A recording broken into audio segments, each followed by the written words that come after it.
Pada zaman dahulu, di barat sana hidup seorang raja yang makmur, berkuasa dan sangat masyhur. Ia bernama Taimus.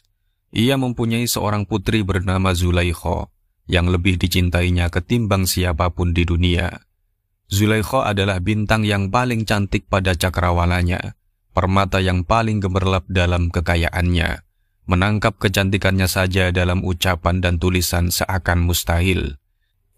Kadang-kadang ia berbaring acuh tak acuh pada bantal-bantal lembut dari sutra Cina yang anggun, yang dirajut dengan perak dan emas. Kadang ia berpakaian jubah yang disulam dengan emas suriah dan berjalan dengan semampai di teras istana. Setiap pagi ia terlihat berpakaian baru dan tak pernah 2 kali ia memakai tudung kepala yang sama, laksana bulan dalam suatu suasana baru setiap hari. Bahkan yang terhebat di dunia ini pun tak diizinkan mencium kakinya.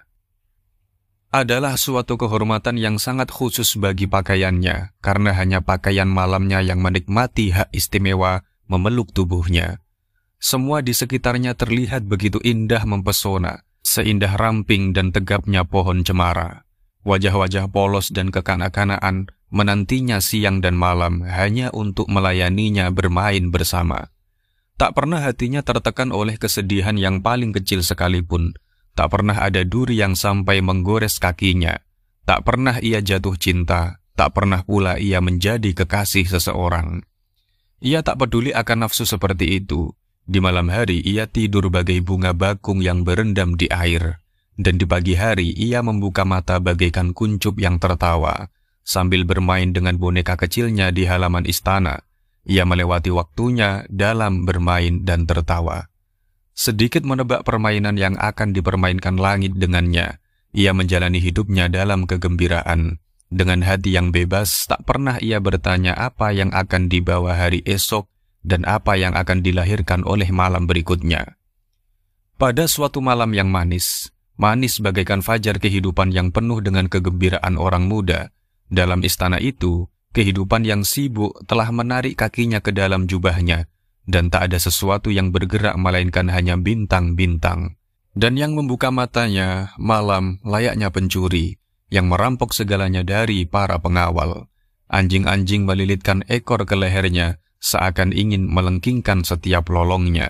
Tidur yang nyenyak memberati kelopak mata Zulaikha. Benang-benang sutra dari rambutnya yang terurai menjejakkan gambar-gambar pada pipinya yang merah. Mata yang melihat bentuk-bentuk benda tertutup dalam tidur, tetapi mata yang lain, mata hati, terbuka lebar, dan dengannya ia tiba-tiba melihat seorang pemuda, atau tepatnya sebuah roh murni, suatu bayangan bersinar dari dunia cahaya, yang membuat gerhana para bidadari di taman keabadian. Bentuknya tegap laksana pohon ramping, keanggunan sikapnya bahkan membuat cemara yang sombong merasa malu. Rambutnya terurai dalam ikal-ikal kalung adalah cukup untuk membelenggu nalar makhluk yang paling arif sekalipun. Matahari dan bulan membungkuk di hadapan sinar cahaya aslinya. Alis matanya bagaikan busur yang menembakkan anak panah kepada setiap hati. Bila tersenyum, giginya yang bak mutiara bercahaya di antara bibir delimanya, laksana sinar matahari yang hendak terbenam. Kekuatan tangannya bertentangan dengan kerampingan pinggangnya. Serentak setelah bayangan itu muncul kepada Zulaikha, terjadilah apa yang harus terjadi, melihat manusia yang begitu indah melebihi semua manusia, yang tak dikenal bahkan di kalangan malaikat dan bidadari surga. Ia jatuh cinta dengan sepenuh hatinya, dengan 100% hatinya. Bayangan dari bentuk yang tak terperikan itu tetap terukir dalam pikirannya. Cinta telah tertanam dalam hatinya. Segala kesabaran dan imannya termakan oleh api di dadanya. Jiwanya tertawan pada setiap rambut yang wangi di kepala bayangan itu. Pandangan alis matanya membuatnya mengeluh. Dikarenakan keindahan mulut dan giginya, hatinya yang keras meleleh bagaikan gula. Zulaikha pun tidur basah dalam genangan mutiara air mata yang muncul dari pelupuk matanya. Tuhan, betapa hebat pandangan itu. Kemudian bayangan anggun itu pun lenyap, tetapi ia meninggalkan dampak yang terus mengganggu dalam pikiran Zulaikha. Ia lupa diri karena terkejut, tetapi ia berhenti sebelum mendapatkan makna yang sesungguhnya dari peristiwa itu. Sekiranya ia telah sadar akan maknanya yang lebih dalam, maka ia akan terhitung di kalangan orang yang telah bergabung di jalan kebenaran. Tetapi karena tertawan oleh bentuk lahiriah, ia lupa akan kebenaran yang mendasarinya. Kita semua seperti Zulaikha, budak dari penglihatan dan korban dari penampilan. Apabila kebenaran tidak mengintip keluar dari balik penampilan, betapa ketulusan hati akan mencapai bentuk penampilan itu sendiri. Bila seorang lelaki harus mencapai sebuah kendi, hal itu adalah karena ia tahu dengan pasti bahwa kendi itu berisi minuman. Tetapi, bila ia tenggelam dalam ombak samudra yang jernih, ia tidak lagi berpikir tentang kendi tak berlapis kaca yang sedang menangis itu. Gagak hitam malam telah terbang, ayam jantan telah menghormati fajar, si pungguk telah menyanyikan lagu merdunya kepada mawar, mengundangnya untuk membukakan kelopaknya. Melati telah mencuci mukanya dalam embun, dan tulip telah mencuci rambutnya yang wangi. Sementara itu, Zulaikha masih tertidur nyenyak dengan hati terpaling kepada altar malam sebelumnya. Tetapi itu bukan tidur yang nyenyak, hanya suatu keadaan tidak sadar yang tergila-gila oleh bayangan malamnya. Ketika para pelayannya mencium tangan dan kakinya, ia membuka matanya yang mengantuk. Baju malamnya yang terbuka mengungkapkan terbitnya matahari. Ia mengangkat kepala dan melihat ke setiap arah, tetapi tak ada suatu tanda dari makhluk indah malam itu. Untuk sejenak bagaikan kuncup bunga yang tersembunyi dalam kelopak, ia menguburkan wajah dalam pakaiannya. Kemudian dalam kebingungannya, ia hampir menyobeknya, laksana mawar yang membelah menjadi bunga. Tetapi suatu perasaan sederhana menahannya. Ia menyembunyikan rahasianya jauh dalam hatinya yang sedih, bagai permata delima yang terkubur dalam tambang hatinya yang berbatu. Ia menelan lagi darah hatinya, tanpa mengingkari sekelumit pun rahasia yang terjadi dalam dirinya. Bibirnya sibuk mengobrol dengan dayang-dayangnya, sementara hatinya mengaduh dalam keluhan. Lidahnya berbicara dengan mereka, sementara 1000 lidah api membakar dadanya yang penuh nafsu. Matanya ada pada wajah orang lain, tetapi semua perasaannya ada pada bayangan itu.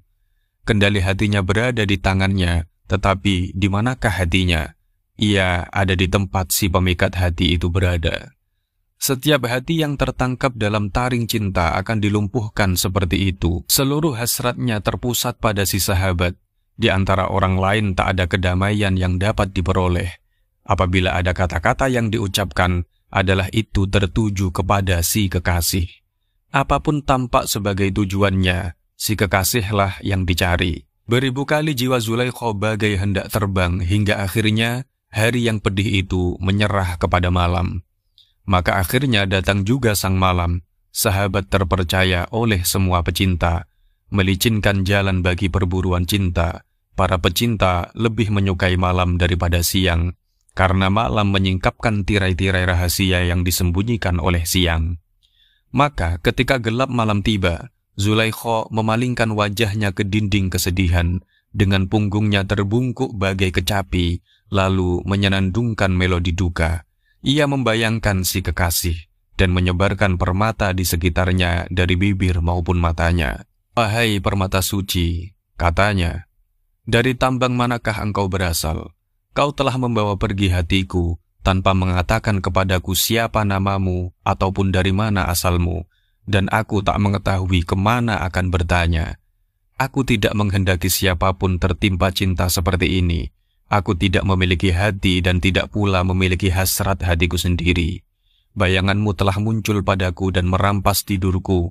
Ia telah membuat air mata dan darah hatiku mengalir. Tubuhku yang tak terbawa tidur menjadi lesu, dan dadaku terbakar. Aduhai, tak dapatkah engkau memadamkan nyala ini? Mestikah engkau selalu laksana nyala api yang membara? Dahulu aku adalah mawar di taman remaja, sesegar air kehidupan abadi. Kepalaku tak pernah tertimpa hujan deras, kakiku tak pernah terluka oleh duri. Dan kini sekilas pandanganmu telah menghempaskan diriku kepada angin dan menaburi tidurku dengan 1000 duri. Demikianlah sepanjang malam Zulaikha menyampaikan keluhannya kepada angin. Begitulah selalu keadaannya siang dan malam. Busur cinta menembakkan panahnya ke segala arah, dan mereka yang terbidik sedikit pun tak dapat mengelak darinya. Sekali panah itu mengenai sasaran hati, ia memberikan kehadirannya dengan segudang tanda dan makna. Betapa benar ucapan, hanya ada dua hal yang tak dapat disembunyikan, cinta dan kesturi.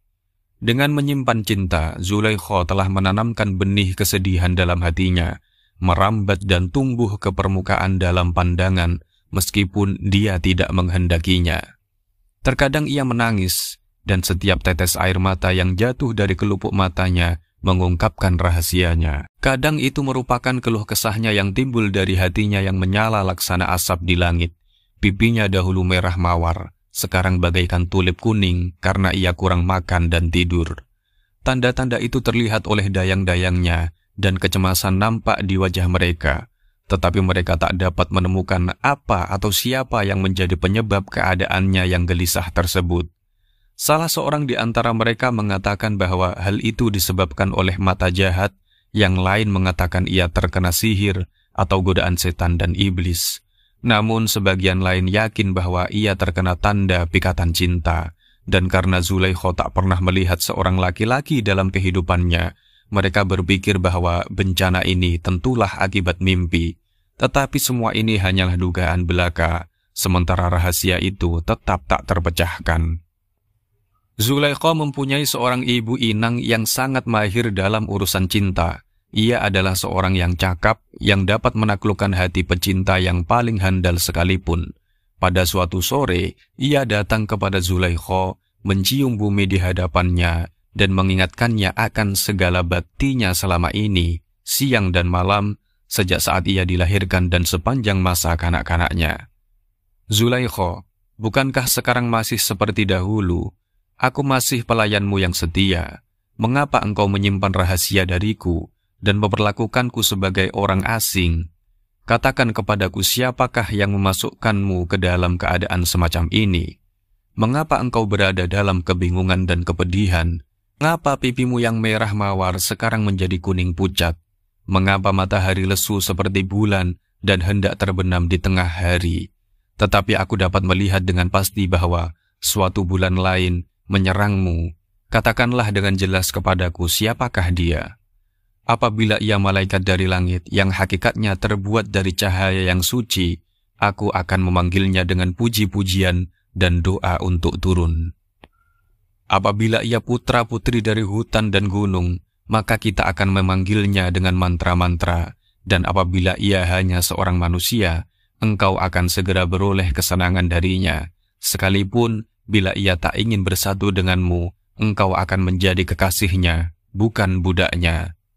Zulaikha terpikat oleh kata-kata ramah inangnya, dan merasa bahwa ia tak dapat lagi menyembunyikan kebenaran darinya, dan dengan demikian, dengan wajah bagaikan bulan bertiraikan air mata, ia menjawab, "Sayangku, kekayaan yang aku cari bukanlah sesuatu yang terlihat, dan kunci kepadanya tak dapat diperoleh. Betapa aku dapat mengatakan kepadamu tentang burung dari sangkak yang sama dengan Raja Wali. Setidaknya nama Raja Wali diketahui, tetapi aku tak mengetahui nama burungku. Betapa bahagianya mengetahui nama hasrat hatimu, dan dengan mengulanginya merasakannya di lidah." Akhirnya Zulaikha membuka rahasianya pada sang inang dan memberikan padanya pikiran tentang riwayat impian tidurnya, menceritakan semua ketidaktahuan kepada inangnya. Tetapi sekarang si inang tak berdaya untuk mendapatkan penyelesaian karena mustahil mencari sesuatu yang sama sekali tidak diketahui. Betapa seseorang dapat mengejar suatu tujuan yang tak diketahui. Karena tak mampu memuaskan Zulaikha, inang itu hanya berusaha menenangkannya. Apa yang telah terjadi padamu adalah perbuatan setan-setan yang licik dan iri. Mereka mengirimkan bayangan-bayangan indah kepada manusia, semata-mata untuk mendorong orang menjadi gila karena hasrat. Tetapi bagaimana setan dapat menciptakan suatu bentuk keindahan yang demikian memukau? Semoga dijauhkan Tuhan bahwa suatu wujud yang dibentuk dalam kengerian dan dengki akan mungkin melahirkan malaikat seperti itu. Itu tak lain dari tipuan impian, tak patut disedihkan. Tetapi betapa impianku dianggap palsu, padahal aku sendiri jujur. Orang arif mengatakan kepada kita bahwa hanya orang benar yang dapat bertindak dalam kebenaran, sementara keburukan hanya lahir dari orang-orang yang bengkok. Ayolah, sekarang engkau seorang gadis cerdas, usirlah hayalan mustahil itu dari pikiranmu. Tetapi, apakah engkau berpikir bahwa aku dengan suka hati membiarkan diriku ditaklukkan oleh beban berat ini? Aku tak dapat lagi mengendalikan diriku. Kendali kemauanku telah tergelincir dari tanganku. Bayangan yang memenuhi hatiku yang sakit lebih padat daripada ukiran pualam yang tak dapat dihapus angin atau gelombang. Ketika inang itu melihat kekuatan yang tak tergoyahkan dari cinta itu, ia menyerah untuk berusaha lagi memberikan nasihat. Secara rahasia, ia pergi kepada ayah Zulaikha dan mengatakan kepadanya apa yang terjadi. Ia tercengang, tetapi karena ia tak mampu mendapatkan obat bagi situasi itu, ia terpaksa meninggalkannya di tangan nasib. Betapa beruntungnya hati yang dijadikan kediaman cinta, karena cinta membuatnya melupakan urusan dunia. Cinta adalah laksana halilintar yang membakar kesabaran dan penalaran, dan menurunkannya menjadi hampa. Si pecinta menjadi tak peduli akan keselamatannya sendiri. Bukit-bukit kesalahan tidak lagi menjadi bobot baginya ketimbang jerami. Kecaman hanya meningkatkan hawa nafsunya. Sepanjang tahun penuh Zulaikha merindu. Bulan purnama menjadi sekadar bulan sabit. Bungkuk dan kurus, hampir tak tampak dalam senja merah darah. Di malam hari ia meratapi nasibnya dengan mengatakan, "Wahai cakrawala langit yang berpaling, apa yang telah engkau lakukan kepadaku? Engkau telah membuat matahari menjadi pucat bagiku. Engkau telah mematahkan busur kesucianku dan menjadikanku sasaran panah kesalahan. Engkau telah menyerahkanku kepada seseorang yang demikian kepala batu, sehingga hanya sifat itu saja yang aku ketahui tentangnya. Pertama, ia membakar hatiku dengan cinta dalam mimpi, tetapi sekarang ia menjengkelkanku dengan suatu penampilan lain. Ia tak pernah datang kepadaku sementara aku jaga, dan sekarang ia tidak lagi muncul kepadaku dalam impian. Ia telah menyibukkan diri dengan kata-kata seperti itu sepanjang jaga malamnya, dan sedang siap untuk menyerahkan jiwanya yang dilanda kesedihan, tetapi pada akhirnya tidur, atau lebih tepatnya ketidaksadaran, merenggutnya dari pikiran-pikiran itu. Tubuhnya hampir tidak berhenti bergerak, ketika bayangan hasrat hatinya memasuki kamarnya. Itu adalah keindahan bercahaya yang telah tampil sebelumnya. Ketika ia melihatnya dalam impian, Zulaikha bangkit dan melemparkan dirinya ke kaki bayangan itu seraya berkata, "Engkau yang telah merebut kedamaian dan kesabaran hatiku, aku memohon kepadamu dengan nama pencipta yang telah membentukmu tanpa celah dari cahaya murni, yang telah menempatkanmu di atas semua manusia yang tercantik, dan menganugerahimu dengan keanggunan yang lebih besar daripada air kehidupan abadi, yang telah membuat wajahmu suluh yang menyala di atas jiwaku yang malang, telah membakar dirinya bagaikan anai-anai, dan setiap urat rambutmu yang harum menjadi jeratan yang menawanku.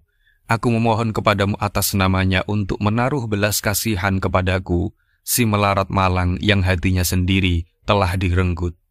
Jawablah aku, bukalah bibir delimamu yang semanis madu, dan katakan kepadaku, wahai engkau yang demikian indah dan memikat hati, katakanlah nama dan asalmu." Bayangan itu menjawab, "Aku salah seorang turunan Adam, terbuat dari lempung dunia ini. Engkau mengaku telah mencintaiku. Apabila engkau tulus, percayalah kepadaku, dan tetaplah menyatu demi aku. Janganlah ada gigi-gigi yang menggigit bibir merah gula itu. Janganlah ada intan yang membedah permata itu. Apabila dadamu memar karena menghendaki aku, janganlah membayangkan bahwa penderitaanku kurang dari penderitaanmu. Hatiku pun ditandai oleh luka-luka cinta dan terjaring dalam cinta kepadamu." Setelah Zulaikha mendengar kata-kata manis dan halus itu, kecemasan cinta Zulaikha menangkapnya dengan kekuatan yang baru. Ia bangun di pagi hari, masih mabuk oleh pengalaman malamnya. Dadanya terbakar, hatinya lebih terbakar nafsu daripada sebelumnya. Asap keluhan bangkit ke langit. Kecemasannya telah bertambah 100 kali lipat. Dan kebingungannya tidak mengenal batas. Kendali penalaran dan ketenangan telah meluncur dari tangannya. Laksana kuncup yang akan memecah, ia menyobek jubahnya hingga terbuka. Dan setiap kali ia memikirkan wajah dan rambut kekasihnya, ia menancapkan kuku-kukunya ke wajahnya dan menjambak rambutnya sendiri. Dayang-dayang yang mengelilinginya bagai payung rembulan, tetapi Zulaikha mengambil keuntungan dari setiap celah yang terkecil untuk meluputkan diri secepat anak panah, dan dia akan lari dengan cekatan ke dalam istana apabila mereka tidak menahannya kembali melalui ujung bajunya. Ketika mendengar peristiwa ini, ayahnya memohon nasihat dari para orang tua istana. Mereka tak dapat memikirkan obat selain dari belenggu, dan oleh karena itu, seekor ular dari emas yang berkilauan dengan batu merah delima diikatkan ke kakinya yang keperakan, bagaikan ular yang melindungi harta karun. Zulaikha menangis sembari berkata, "Hatiku yang malang telah berada dalam belenggu cinta. Mungkin inilah satu-satunya keadaan yang sesuai bagiku di dunia ini. Betapa anehnya siasat licik nasib yang memusuhi untuk mengikatku seperti ini. Ketika aku tidak lagi mempunyai kekuatan atau hasrat untuk bergerak kemana-mana, alangkah tak berguna membebaniku dengan belenggu yang berat, sementara aku telah berakar di tempat. Dialah yang sebenarnya harus mereka belenggu, si pemikat yang mencuri hatiku dalam sekejap, dan bahkan tak tinggal cukup lama bagiku untuk memuaskan mataku dengan wajahnya. Ia berlalu secepat kilat, membangkitkan asap dari hatiku yang terbakar. Sekiranya aku dapat mengikatkan rantai emas ini pada kakinya, menatapi wajahnya sepuas hatiku, menerangi kegelapan hatiku, tetapi apa yang akan aku katakan? Apabila kakinya harus dicederai dengan sekedar sebutir pasir, jiwaku akan tertindih oleh gunung kesakitan, dan aku dapat menggulung permadani kesenanganku. Dari semua kata-kata cinta itu yang dilemparkan sebagai tombak, yang satu akhirnya mengenai sasaran, tertembus sampai ke hati, Zulaikha jatuh bagai hewan buruan. Selama beberapa saat ia terbaring tak sadar di tanah, dan ketika ia bangkit lagi, hal itu hanya untuk memberikan kendali sekali lagi kepada kegilaannya, menangis pada menit yang satu, dan tertawa pada menit berikutnya, silih berganti kehilangan dan mendapatkan lagi kesadarannya. Selamat datang cinta yang sihir khianatnya membawa kedamaian pada satu saat, dan perang pada saat lainnya, membawa kebijakan kepada para pandir dan kepandiran kepada para bijak. Pada suatu malam, dalam pelukan kecemasan yang resah dengan kesedihan dan penderitaan sebagai kawan satu-satunya, Zulaikha sedang meminum dari mangkuk kesedihannya dan sampai ke ampasnya. Tabirnya telah sobek, dan dalam nafsunya yang terkobar ia telah menebarkan debu ke rambutnya yang telah kusut. Ia terbaring dalam kelemahan, melengkungkan punggungnya yang anggun, dan dengan berlinangan air mata ia ungkapkan semua kesedihannya kepada kekasihnya. Wahai engkau yang telah mencuri nalar dan kedamaian pikiranku, yang memenuhi hari-hariku dengan penderitaan, engkau telah membawa kepadaku kesedihan tanpa penawar. Engkau telah mengambil hatiku tanpa memberikan hatimu sebagai gantinya. Aku bahkan tak mengetahui namamu. Apabila aku mengetahuinya, nama itu akan selalu ada di bibirku sebagai doa. Tidak pula aku mengetahui di negeri mana engkau berdiam. Apabila aku mengetahuinya, maka aku akan berkelana dalam debunya. Aku bisa melakukan sesuatu sesuka hatiku dengan senyum manis selalu di bibir, tetapi sekarang aku adalah tawananmu, dan hatiku berbuku-buku bagaikan batang tebu. Aku tak akan menginginkan kemelaratan dan kenistaan sebagai yang aku alami kepada siapapun. Ibuku merasa hancur oleh kegilaanku, ayahku terhina kehormatannya, bahkan para pelayanku telah lari meninggalkanku sendiri dalam keputusasaan. Engkau telah membakar jiwaku, seakan aku ini sekam, dan itu bukanlah cara memperlakukan makhluk malang yang tak berdaya ini. Demikianlah ia mengungkapkan hasrat hatinya kepada kekasihnya, sampai akhirnya ia tertidur. Matanya yang mabuk baru saja akan membasahi keringnya tidur, ketika pencuri tidurnya muncul dalam mimpi, lebih indah daripada yang dapat digambarkan. Zulaikha bersujud terisak-isak di ujung jubahnya, dan menghujani kakinya dengan air mata, seraya mengatakan, "Cintaku kepadamu telah merampok kedamaian dari hatiku, dan merebut tidur dari mataku.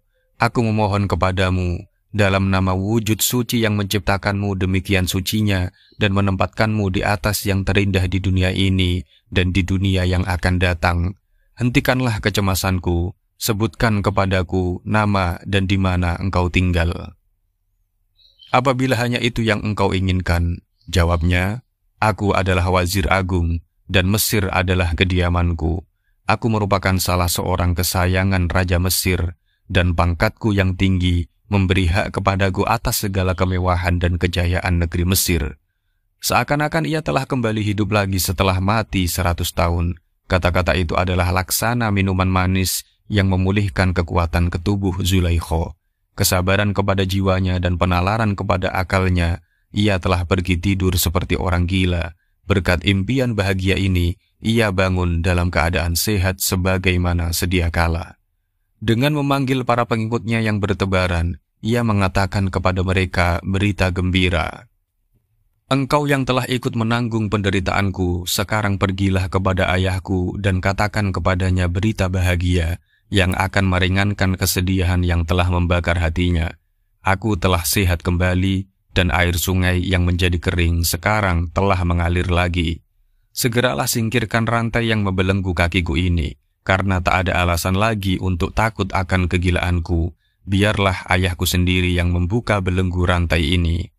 Ketika ayahnya mendengar apa yang telah terjadi, raja itu amat sangat gembira, sehingga ia sendiri hampir kehilangan akal.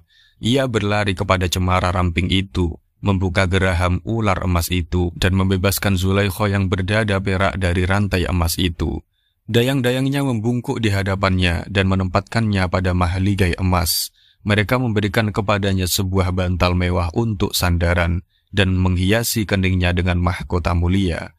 Paras cantik ala bidadari mengalir masuk dari semua sisi, bagai anai-anai yang tertarik kepada nyala lilin. Dan di tengah kumpulan yang gembira itu, Zulaikha duduk dengan senyum gembira sambil bercakap-cakap dengan mereka.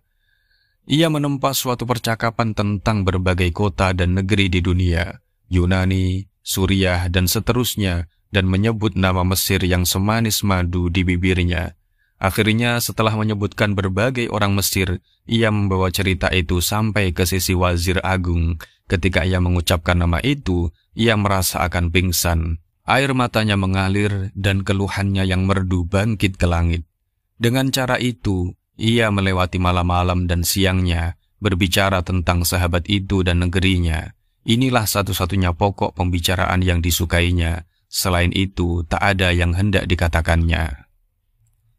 Walaupun pikiran Zulaikha telah terbebas dari hawa nafsu, berita tentang kecantikannya telah tersebar ke seluruh penjuru dunia. Dan barang siapa mendengar gambaran tentang kecantikannya, akan segera jatuh cinta dan tergila-gila kepadanya. Ia menjadi pokok perhatian besar di setiap istana raja. Lamaran para raja pun mengalir masuk. Ketika ia telah sembuh dari kegilaannya dan telah menempati kembali istana keanggunan dan akal sehatnya, para utusan raja dari Suriah, Yunani, dan banyak wilayah lainnya datang memperkenalkan diri ke ambang istana. Seakan-akan ingin melambangkan asal-usul mereka dengan membawa hadiah yang khas dari negerinya masing-masing. Ke arah mana saja si cantik itu memalingkan wajahnya, menimbulkan rasa cemburu bagi mahligai dan mahkota, bahkan matahari sekalipun. Demikian para utusan itu mengatakan, masing-masing mewakili penguasa yang jaya. Ketika kepadanya dikatakan tentang semua ini, Zulaikha cemas hendak melihat apakah ada orang Mesir di antara utusan itu. Karena Mesirlah yang aku cinta, katanya. Hanya Mesir yang menarik hatiku, apa gunanya para utusan dari tempat lain itu? Angin yang bertiup kepadaku dari Mesir dan membawa debu Mesir ke mataku, 100 kali lebih aku inginkan daripada angin bermuatan minyak kasturi dari dataran Tartar. Zulaikha dipenuhi oleh pikiran-pikiran seperti itu ketika ayahnya memanggilnya dan mengatakan dengan lembut kepadanya, "Wahai cahaya mataku, hiburan hatiku, setiap raja bermahkota di dunia para raja memiliki hasrat cinta kepadamu, dan sekarang masing-masing dari mereka telah mengirimkan utusan dengan harapan akan mendapatkan perkenanmu. Biarlah aku sebutkan kembali pesan-pesan mereka kepadamu untuk melihat siapa di antara mereka yang akan engkau terima. Negara manapun yang mengambil impianmu segera akan menjadikanmu ratu impian itu." Ia pun membaca sederetan nama-nama raja yang ingin menyunting, dan Zulaikha mendengarkan dengan penuh perhatian, dengan harapan akan mendengarkan sebuah nama yang dikenalnya. Betapa manisnya memperhatikan dengan pengharapan akan mendengarkan nama sang kekasih. Tetapi tak ada sebutan tentang seorang dari Mesir. Tak ada utusan yang datang dengan lamaran kawin dari negeri itu. Dalam kekecewaan, ia berdiri, gemetar bagai ranting pohon pinus. Butiran air mata mutiaranya tampak di pelupuk matanya. Zulaikha mulai meratapi nasibnya. Saya berharap kepada Tuhan, kiranya aku tak pernah dilahirkan, atau karena telah dilahirkan tak ada ibu yang menyusui saya. Bintang celaka apakah yang memimpin kelahiran saya? Langit di atas, apakah yang membuat engkau memusuhiku? Apabila engkau tidak menyukaiku terbang kepada kekasihku, sekurang-kurangnya janganlah engkau membuang aku jauh-jauh darinya. Apakah kematianku yang engkau kehendaki? Jika demikian, disinilah aku yang dibunuh oleh kekejamanmu. Apakah engkau hendak melihatku tersiksa oleh kesedihan? Lihatlah hatiku lumat ditindih gunung penderitaan. Engkau telah menghujaniku dengan 100 luka. Sungguh aku pantas menerima belas kasihan. Tetapi apakah aku dipenuhi kegembiraan atau kesusahan?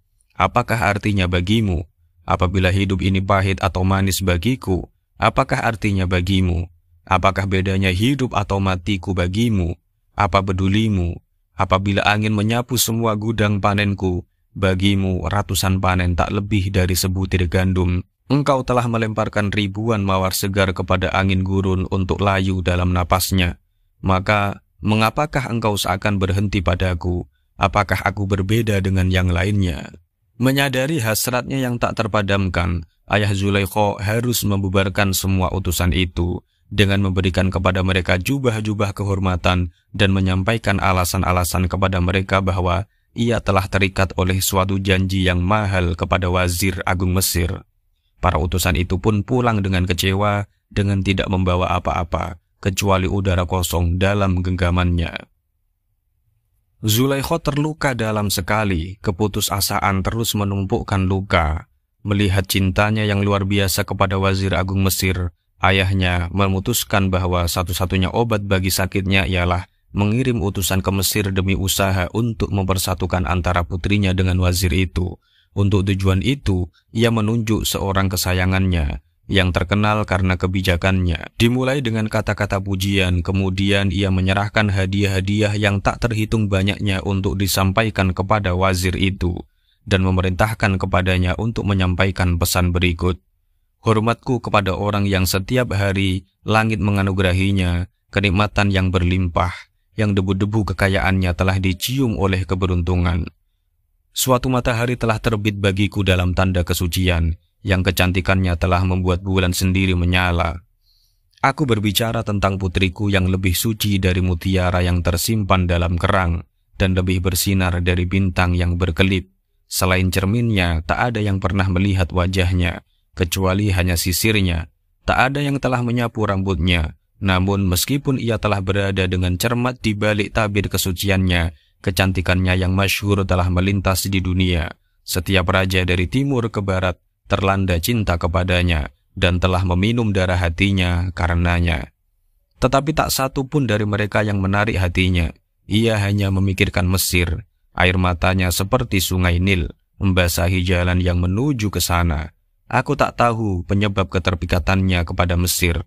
Tak ragu bahwa ia terbentuk dari lempungnya dan ditakdirkan bahwa ia harus hidup di sana.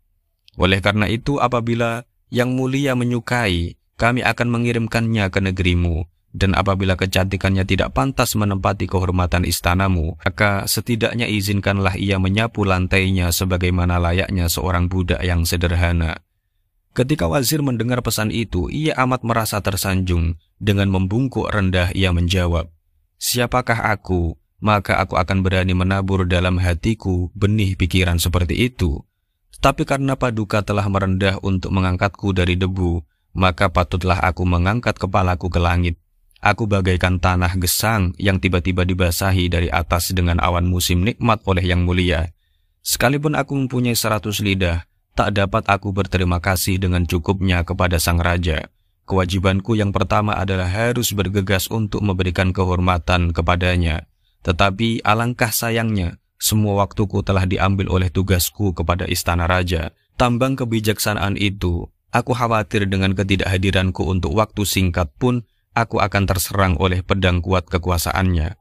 Oleh karena itu, aku mohon ampunanmu agar aku tidak mengadakan perjalanan ke sana, dan aku percaya bahwa hal ini tidak akan dianggap sebagai ketidakpedulianku.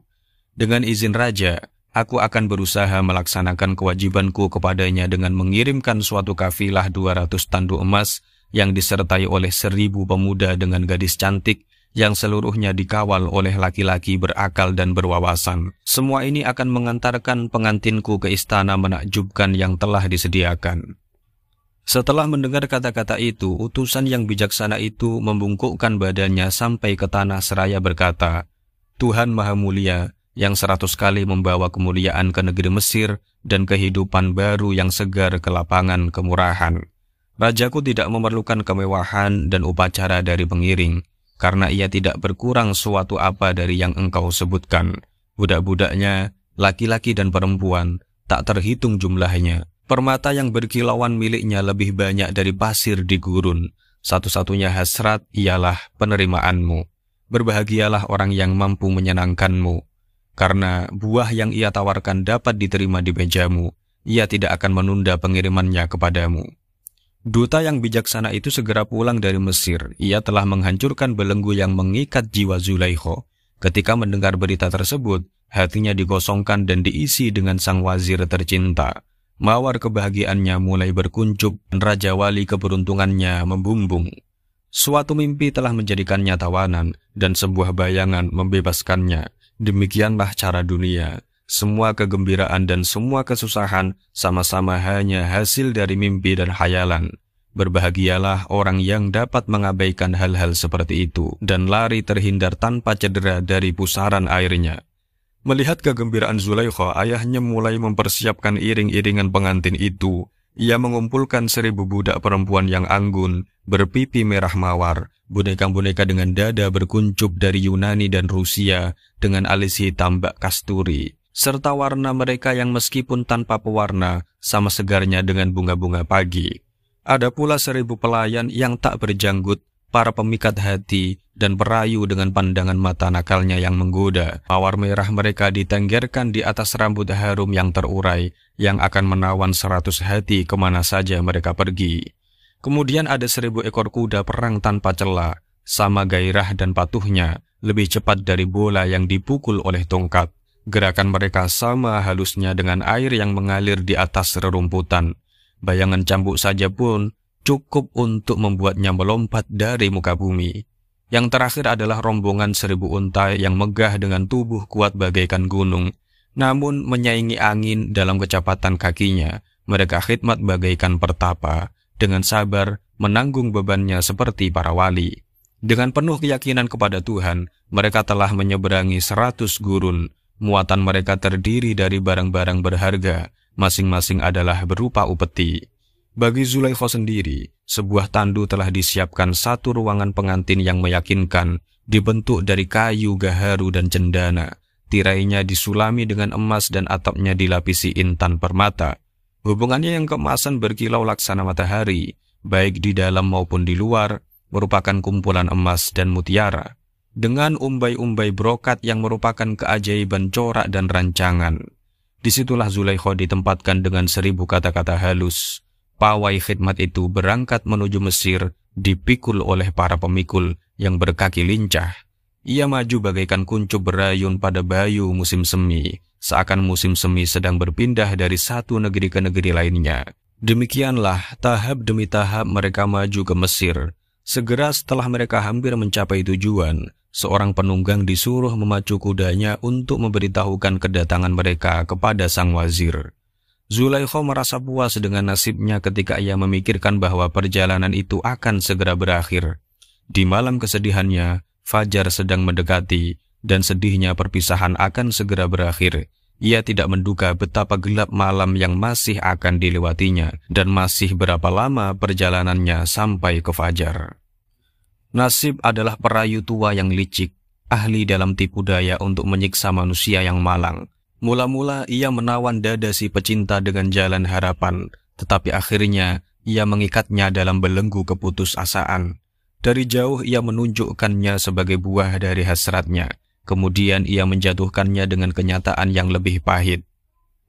Baru saja wazir melempar bayangannya di tenda Zulaikha dan inangnya, putri itu merasakan keinginan yang tak terkendalikan untuk melihat wajahnya. "Saudara tua yang baik," katanya kepada inangnya, "aturlah supaya aku dapat melihat sejenak karena aku tak tahan lagi untuk menanti." Melihat kecemasan Zulaikha, inang itu keluar ke sekitar tenda sang wazir. Akhirnya ia berhasil membuka lubang kecil di tenda itu. Maka Zulaikha memasukkan matanya ke lubang itu. Alangkah terkejutnya Zulaikha, seakan keluhan seluruh dunianya sedang jatuh menimpanya.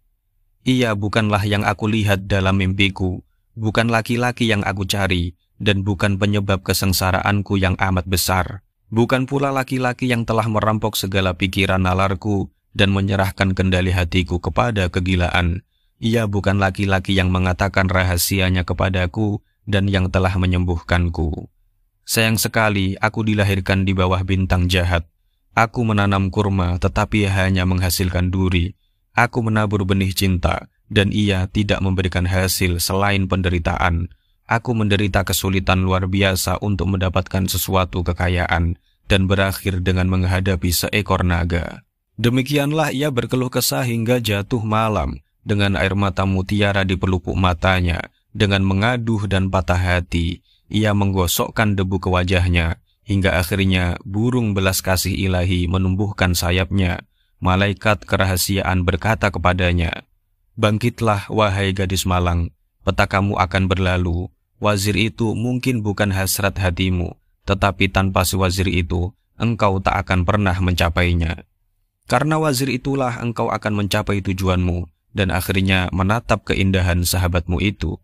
Janganlah engkau lari dari lingkungan si wazir, ia akan membiarkan rambut perakmu tanpa disentuh, karena kuncinya terbuat dari lilin yang paling lembut. Janganlah takut, dari lengan baju yang kosong tak akan muncul tangan yang mengacukan belati." Ketika mendengar kabar baik dari dunia gaib itu, Zulaikha mengakhiri keluh kesahnya, walaupun kesedihannya terus menyala dalam dirinya. Tanpa mengeluh, diam-diam ia menderita. Matanya terpusat pada harapan jalan masa depannya, sambil bertanya, kapankah kesengsaraannya akan berakhir. Dengan berat hati dan didorong oleh keinginannya untuk bertemu sosok yang ada dalam mimpinya, maka Zulaikha mau menerima lamaran si wazir. Dengan catatan, selama pernikahan ia tidak boleh disentuh. Ini menggambarkan sebagai simbol bahwa untuk bertemu langsung dengan Allah, ada banyak tahap yang harus dilewati. Ada banyak kendaraan-kendaraan yang harus dinaiki, kendaraan cinta menujunya, dari mempersiapkan diri, lingkungan, mendekatkan diri dengan para aulia, ulama, sering bersolawat kepada kekasih Allah, Nabi Muhammad SAW, dan banyak lagi kendaraan-kendaraan cinta lainnya agar sampai kepada Allah. Di pasar pusat kota Mesir ada orang yang menjual budak. Semua orang ingin membeli. Yusuf adalah seorang budak. Dari cerita itu, orang yang berhasil membeli Yusuf adalah Raja Mesir, bukan wazir. Lalu Zulaikha dibuat kaget luar biasa ketika melihat seorang budak yang bernama Yusuf sama dengan sosok yang ada dalam mimpinya. Kemudian, dia mau melakukan apapun asalkan bisa mendapatkan budak yang bernama Yusuf ini. Akhirnya si raja mengalah demi Zulaikha. Banyak perempuan-perempuan yang tergila-gila dengan pesona Yusuf, bahkan ada yang sampai pingsan seperti yang dialami Zulaikha. Kemudian Yusuf menasihati Zulaikha bahwa ketika melihat keindahan dan kesempurnaan di dunia ini, tak lain adalah sebuah tanda tentang dia. Termasuk penampilan Yusuf sendiri adalah gambaran keindahan Allah itu sendiri. Yang namanya gambar pasti akan memudar, menua, layu, sehingga kata Yusuf, hanya Allah sajalah yang hakiki dan abadi. Untuk apa membuang-buang waktu pada sesuatu yang akan lenyap esok hari? Hal ini mengungkapkan bahwa semua manifestasi yang ada di dunia ini, semuanya adalah bayangan Allah. Jika mampu, langsung saja ketemu dengan wujud aslinya, bukan bayangannya. Zulaikha tersadar atas ucapan Yusuf. Ia kemudian menyerahkan segala hartanya kepada fakir miskin, lalu uzlah dan hidup sederhana, yaitu hanya mengabadikan sisa umurnya untuk Allah. Yusuf berhasil dimiliki oleh Zulaikha sebagai budaknya. Cinta Zulaikha pada Yusuf sebegitu menggebu-gebu. Harapannya terlalu besar untuk memiliki Yusuf meskipun mereka sudah tinggal di satu atap, dekat tapi tak bisa memiliki. Dalam syairnya, Zulaikha mengungkapkan bahwa Yusuf tak mau memandang wajahnya. Yusuf selalu menunduk dan hanya menatap kakinya sendiri ketika berhadapan dengan Zulaikha. Bahkan Zulaikha cemburu kepada lengan baju yang dipakai Yusuf yang menyapu tangannya, pun pada ujung jubahnya yang menyapu debu di kakinya. Kemudian muncul pikiran lain Zulaikha. Ia menyuruh budak-budak perempuannya, bila nanti Yusuf tertarik pada mereka, maka bilang padanya. Apabila Yusuf sudah suka pada salah satu budak perempuan tersebut, nanti Yusuf diundang ke kamarnya. Namun Zulaikha yang ada di dalamnya. Yusuf pun masuk ke perangkapnya Zulaikha. Lalu terjadilah dialog. Ada dua rintangan yang mencegahku menuruti kemauanmu. Pertama, menjawab pertanyaan Allah. Kedua, menghadapi wazir. Ucap Yusuf kepada Zulaikha. Jangan berbicara tentang suamiku padaku, sebab dibandingkan cintaku padamu, ia bukanlah apa-apa. Aku bisa meracunnya atau mengalihkannya agar tidak mengetahui keadaan kita. Pun dengan Allah, Dia memang Maha Penyayang, sebagaimana engkau katakan. Aku akan memberikan zakat dan sedekah, dan Dia akan mengampuni kita. Zulaikha mulai merayu Yusuf dan berusaha menyogok Allah. Engkau mungkin bisa menyembunyikan dosamu dari sang wazir, tetapi engkau tidak akan pernah bisa menyembunyikannya dari Allah, termasuk soal ampunannya. Apakah Dia dibayar untuk menciptakan kita sehingga Dia akan mau menerima suap untuk mengampuni kita? Sanggah Yusuf atas ucapan Zulaikha yang mau menyuap Allah. Setelah itu Yusuf lari keluar. Dari belakang, Zulaikha menarik bajunya dan robek. Lalu ketahuan oleh sang wazir yang lewat di depan kamarnya. Wazir marah besar, tetapi setelah melihat buktinya, ternyata istrinya lah yang salah. Di luar, isu berkembang begitu cepat. Zulaikha, seorang permaisuri yang cantik jelita, mau bermain api dengan seorang budak. Letak harga dirinya di mana? Malunya luar biasa. Untuk menghindarkan malu tersebut, diundanglah perempuan-perempuan yang bergosip pria di kota itu untuk melihat secara langsung sosok Yusuf. Disediakan perjamuan dan setiap perempuan diberikan pisau sehingga mereka siap untuk menyantap hidangan. Oleh Zulaikha, Yusuf diminta berjalan di depan mereka. Begitu melihat Yusuf lewat, semua perempuan tadi terpana melihat ketampanan Yusuf, sampai mereka kehilangan kesadaran, sampai ada tangannya yang teriris pisau pun tidak sadar. Sambil mengucapkan, Allahu Akbar, demi Allah, ini bukan manusia, pasti malaikat. Lanjutnya, pantas saja Zulaikha jatuh cinta. Makhluknya seindah ini. Mereka saling berbisik. Obrolan tentang dirinya yang jatuh cinta pada budak masih berkembang hangat. Namun Zulaikha tak peduli. Ia terus meratapi cintanya terhadap Yusuf. Hidupnya semakin sesak. Yusuf pun juga ikutan sesak. Tidak nyaman karena terus dikejar-kejar Zulaikha, sehingga Yusuf berdoa pada Allah. Ya Allah, penjarakanlah aku. Aku lebih suka hidup di penjara daripada aku melakukan apa yang mereka inginkan. Jika tidak, lama-lama aku akan berpaling mengikuti tipu daya mereka, sehingga aku jadi orang bodoh. Allah mengabulkan doanya. Yusuf pun dipenjara dengan tuduhan menimbulkan kekacauan dalam masyarakat atas ketampanannya. Meskipun Yusuf sudah dipenjara, cinta Zulaikha tak juga padam. Zulaikha membuat ruang di dekat penjara Yusuf. Zulaikha terjebak di dalam penjara cintanya sendiri. Dengan melihat atap penjaranya Yusuf saja, ia sudah berucap syukur. Bahkan memandang pintu dan dinding penjaranya saja sudah membuat Zulaikha bahagia. Yang lebih tidak masuk akal, Zulaikha cemburu kepada atap yang menaungi penjara Yusuf dan betapa ia merasa iri pada tembok tempat di mana Yusuf bersandar dan cemburu pada lantai yang mencium kaki Yusuf. Gambaran ini adalah isyarat bahwa orang yang sudah jatuh cinta kepada Allah, maka apapun yang berkaitan dengan Allah akan dicintai pula. Singkat cerita, Raja Mesir yang telah banyak mendengar tentang Nabi Yusuf dari pelayannya, teman Nabi Yusuf dalam penjara, dari kesaksian wanita-wanita, tamu Zulaikha dalam jamuan makan, dan dari Zulaikha sendiri, makin bertambah rasa hormatnya dan kagumnya terhadap Nabi Yusuf, telah berhadapan muka dan berbicara dengan beliau sekeluarnya dari penjara. Kecerdasan otak Nabi Yusuf, pengetahuannya yang luas, kesabaran, kejujurannya, keramah tamahannya, DNA akhlaknya serta budi pekerti luhurnya, menurut fikiran raja akan sangat bermanfaat bagi kerajaannya bila Nabi Yusuf diserahi pimpinan negara dan rakyat. Maka kepada Nabi Yusuf dalam pertemuan pertamanya dengan raja, ditawarkan agar ia tinggal di istana, mewakili raja, menyelenggarakan pemerintahan serta pengurusan negara serta memimpin rakyat Mesir yang diramalkan akan menghadapi masa-masa sukar dan sulit.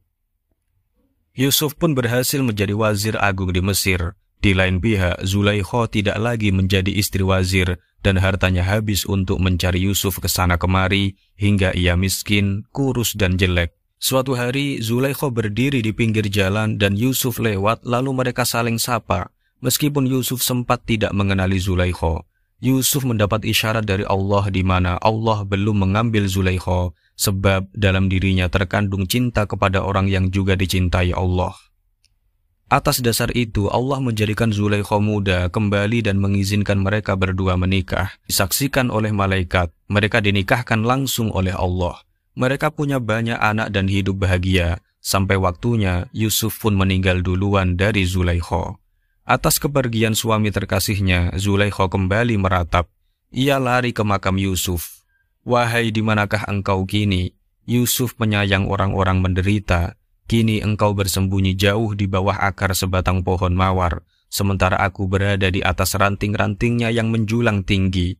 Engkau meresap ke dalam tanah seperti air, sementara aku berada di atasnya laksana duri dan sekam. Engkau telah pergi sedemikian jauh, sehingga aku tak bisa memperoleh kabar tentang dirimu dari siapapun.